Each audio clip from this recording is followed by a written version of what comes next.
اچھا دھکا لگانے کی بات کر رہے ہیں تو ابھی یہ دھرنے کو دھکا لگنے لگا ذرا جماعت اسلامی کے. وہ کہہ رہے ہیں کہ ہم دھکا لگا کے لیاقت باغ سے اٹھ کے ڈی چوک کی طرف بھی جا سکتے ہیں اگر گورنمنٹ ہماری بات نہیں سنے گی. یو اپریشیٹڈ دیٹ دھرنا. یہاں وہ دھرنا دے رہے ہیں, ادھر عوام پاکستان جو ہے وہ کراچی الیکٹرک کے سامنے آج لگی ہوئی تھی احتجاج کرنے. پاکستان تحریک انصاف کے ذریعے NOC کا انتظار کرتی رہے گی. تحریک انصاف کے پاس جو ٹائم تھا نا احتجاج کا وہ انہوں نے ضائع کر دیا. احتجاج تحریک انصاف کا احتجاج بنتا تھا 9 فروری کو جب ان کا رزلٹ چوری کیا جا رہا تھا. اس وقت یہ سارے گھروں میں بیٹھ گئے ہیں, مینڈیٹ کی حفاظت کر نہیں سکے. اب ماحول نہیں ہے. اب ماحول صرف تحریک انصاف تب بنا سکتی ہے جب وہ ہم ایک الائنس میں چلے جائیں, جو یہ آج اسد کیسر صاحب نے بھی جو بات کی ہے کہ جماعت اسلامی کے ساتھ, GDA کے ساتھ اور فضل الرحمان صاحب کے ساتھ. اور میرے نظر میں سپٹمبر جو ہے جب یہ بجٹ پوری طرح ہو چکا ہوگا امپلیمنٹ, وہ ٹائم ہوگا تحریک انصاف کے لیے دوبارہ بھرپور احتجاج کا. ابھی تو وہ احتجاج کرتے ہیں, 25 لوگ آتے ہیں, 5 پکڑے جاتے ہیں, 5 کی ضمانت ہو جاتی ہے, 20 بیچارے جیل چلے جاتے ہیں. ایسے احتجاج کا کیا فرق؟ NOC نہ ملنا ایک بہانہ ہے. ان ادر ورڈز لوگ نہیں آ رہے ہیں, لوگ نہیں نکل رہے. ماحول دیکھو, سیاست میں ٹائمنگ سب کچھ ہوتی ہے. تحریک انصاف جتنی بڑی اسٹریٹ پاور تو ظاہر ہے کسی کے پاس نہیں ہے نا. تحریک انصاف جتنی سپورٹ تو کسی اور پارٹی کو کلیم ہی نہیں کر سکتی.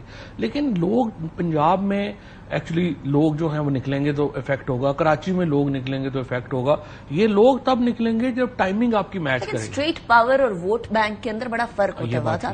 جماعت اسلامی اسٹریٹ پاور میں بہت تگڑی ہے لیکن ووٹ بینک میں مار کھا نہیں. لیکن آپ نے دیکھا نا سب سے بڑے جلسے تو تحریک انصاف نے کیے ہوئے نا, سب سے بڑی موومنٹ بھی تحریک انصاف نے چلائی ہوئی. اور یہ تو طے اب بات ہو گئی ہے کہ تحریک انصاف کے پاس اسٹریٹ پاور بھی اس کے مقابلے کی کوئی اور پارٹی قریب بھی نہیں ہے. لیکن اس کے لیے جو ماحول چاہیے وہ ایگزسٹ نہیں کر رہا. وہ میرے خیال میں سپٹمبر آنورڈ ہوگا. ان دا مین ٹائم آپ اپنا الائنس کر لیں اور اس کے بعد چلیں, پھر دیکھتے ہیں سپٹمبر میں. پتہ نہیں احتجاج کی ضرورت بھی پڑتی ہے کہ نہیں. یہ والی بات آپ بار بار کہہ رہے ہیں. دیکھیں ایک دفعہ کلیریفائی کر دیں آپ کیا کہنا چاہ رہے ہیں, کیونکہ سپٹمبر کی بات آپ نے کی ہے. اینڈ گیم تو شروع ہو گئی ہے نا, اس حکومت کی اینڈ گیم تو شروع ہو گئی ہے. جس طریقے سے معاملات ہوئے ہیں, دیکھو انہوں نے کہا فارورڈ بلاک گروپ بن جائے گا, PTI کے اندر نہیں بنا. انہوں نے کہا سپریم کورٹ کا فیصلہ امپلیمنٹ نہیں ہوگا. 2/3 فیصلہ امپلیمنٹ ہو چکا ہے, 1/3 رہ گیا ہے, وہ اس ہفتے وہ بھی امپلیمنٹ ہو جائے گا. اس کے بعد انہوں نے کہا ٹرائبونل چینج ہو جائیں گے. ٹرائبونل چینج نہیں ہوئے, ٹرائبونل جو ہے وہ اپنا کام شروع کر رہے ہیں.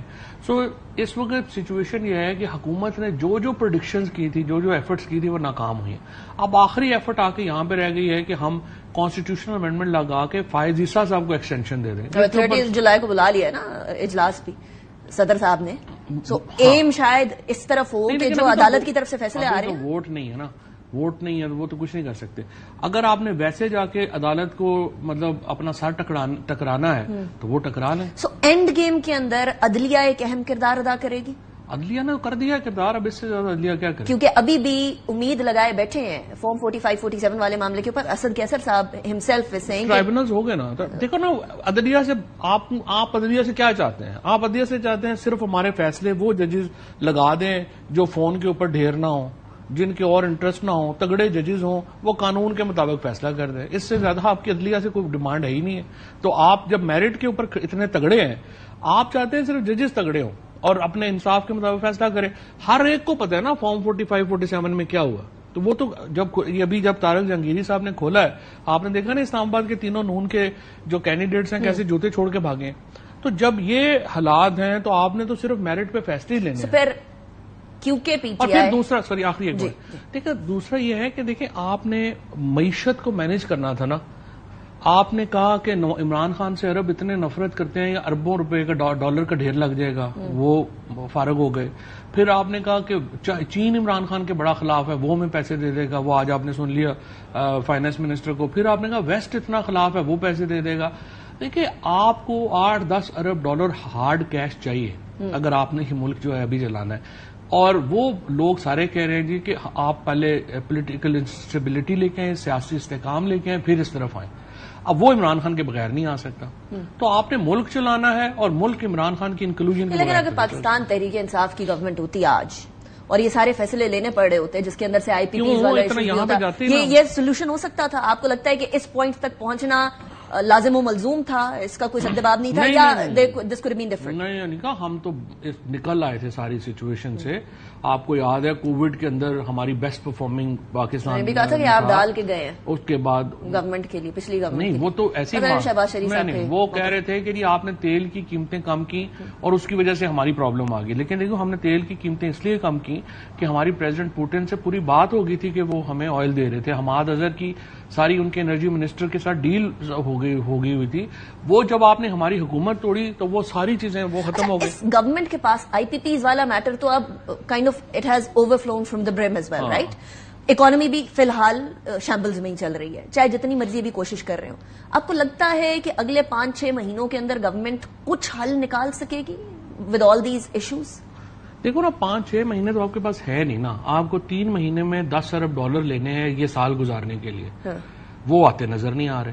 تو آپ لے آئے تو جلا لیں. 5-6 مہینے کیوں نہیں ہے یہ سمجھائے نا مجھے, بار بار کہہ رہے ہیں, سمجھا دیں. ابھی 5-6 مہینے ایک تو ویسے نہیں ہے, دوسرا اسٹیبلشمنٹ جو ہے وہ نکو نکی آئی ہوئی ہے ان سے, اس لیے کہ یہ اس کی کوئی, آپ دیکھو نا امریکہ میں کیوں ریزولوشن آئی ہے جو ریپرزینٹیٹیوز کی آئی ہے کانگریس کی سائڈ سے, اور جو برطانیہ میں لیبر پارٹی کی آئی ہے, کیونکہ جو ڈائسپورا ہے وہ زرداری اور شہباز شریف کا, ان کو فوج سے تو کوئی پرابلم نہیں ہے, وہ سارے فوج کے تو ساتھ ساری عمر فوج کے ساتھ رہے ہیں سب لوگ.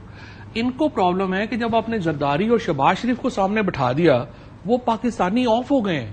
وہ سارے جو ہیں ان کی جو انفلوئنس اس وقت عمران خان کے اوپر یونینمٹی ہے پورے اوورسیز پاکستان. وہ عمران خان جن کے اگینسٹ امریکہ اس ٹائم پر سازش کر رہا تھا, جن کے امریکن اسٹیبلشمنٹ کے 1-2 لوگ, وہ obviously now they're still in power. امریکہ جو ہے وہ تو ادھر ہے نا. وہ کیا ایسا ہوگا کہ اب کی بار عمران خان آئیں گے یا ان کے لیے راستہ بنے تو ساری سچویشن تبدیل ہو جائے گی؟ ایک تو ظاہر ہے وہاں پہ اب الیکشن ہو رہا ہے, بائیڈن صاحب ویسے ہی چلے گئے ہیں جنہوں نے سارا. ٹرمپ کے آنے پہ تکیہ کیا ہوا پی ٹی آئی نے, آپ کو لگتا ہے؟ میرے خیال اب تو ٹرمپ کی بھی ضرورت نہیں رہی, کیونکہ جو ڈائسپورا سپورٹ اتنا بڑا ہو گیا ہے کہ دیکھو نا 2/3 سے بھی زیادہ, 3/4 ایکچولی جو ہاؤس آف ریپرزینٹیٹیوز کے ممبرز تھے, جو ڈیموکریٹس کے اور ریپبلکنز کے, انہوں نے اس کے اوپر جو ہے ووٹ کیا. اس طرح سے لیبر پارٹی میں ساری لیبر پارٹی جو ہے وہ سپورٹ. اچھا, لاسٹ کوسچن, کیونکہ آپ رؤف حسن صاحب کے بارے میں بڑے ووکل رہے ہیں, وہ گرفتار ہو چکے ہیں اس ٹائم پر, اور ان کے کچھ کانٹیکٹس جو ہے کسی انڈین نیشنل کے ساتھ, انہوں نے کہا کہ بیسکلی باہر کانفرنس ہونی تھی تو I was in touch because of that.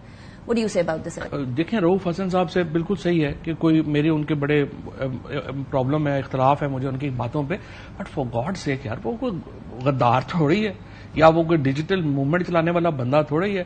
وہ تو ایک پروفیسر ٹائپ آدمی ہے, مرنج آدمی ہے. اس کو آپ نے اتنی 70 سال کی عمر میں جیلوں میں بھیج رہے ہیں, میرا خیال بڑی زیادتی ہے. یہ پاکستان میں ہائی ہینڈیڈنیس ہے. اور میں آپ کو بتا دوں کہ یہ جو پاور ہوتی ہے نا, یہ مٹھی میں ریت کی طرح ہوتی ہے. جتنی آپ مٹھی دباتے جائیں گے نا, اتنی تیزی سے یہ پاور ہاتھ سے نکلتی جاتی ہے.